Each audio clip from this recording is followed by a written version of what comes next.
한국 경제를 둘러싸고 있는 이 먹구름들이 가실 기미를 보이지 않고 있습니다. 무엇보다 내수 부진의 골이 깊습니다.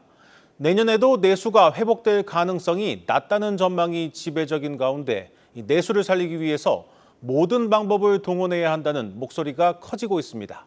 유주환 기자입니다. 지난달 은행들의 신규 취급 가계대출 금리가 전달보다 0.3%포인트 넘게 올라 2년 1개월 만에 가장 큰 폭으로 뛰었습니다. 한국은행이 기준금리를 0.25%포인트 인하했음에도 금융당국의 가계대출 관리에 따라 은행들이 일제히 가상금리를 올리며 벌어진 기현상입니다. 고금리와 고물가 속 대출 상환 부담까지 늘며 가계 소비 여력은 줄어드는 모습으로 대표적인 내수 지표인 9월 소매 판매액 지수는 반등 한 달 만에 고꾸라졌습니다. 소비 심리 역시 위축되고 있습니다. 지난달 반짝 반등한 소비자 심리 지수는 다시 하락했고 향후 경기 전망 지수는 큰 폭으로 떨어져 지난해 11월 이후 1년 만에 가장 낮았습니다. 한국은행에서 좀 기준금리를 인하를 하는 것이 오히려 내수를 진작할 수 있는 유일한 방법인데요.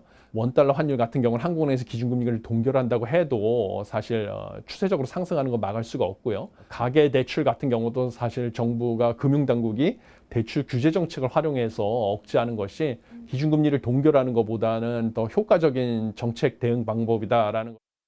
그간 금리 인하 지연의 이유로 꼽혔던 부동산 PF 부실 정리 과정이 마무리 단계에 들어섰고 가계대출 증가세는 둔화하고 있는 만큼 서둘러 금리를 인하해 돈이 돌도록 해야 한다는 겁니다.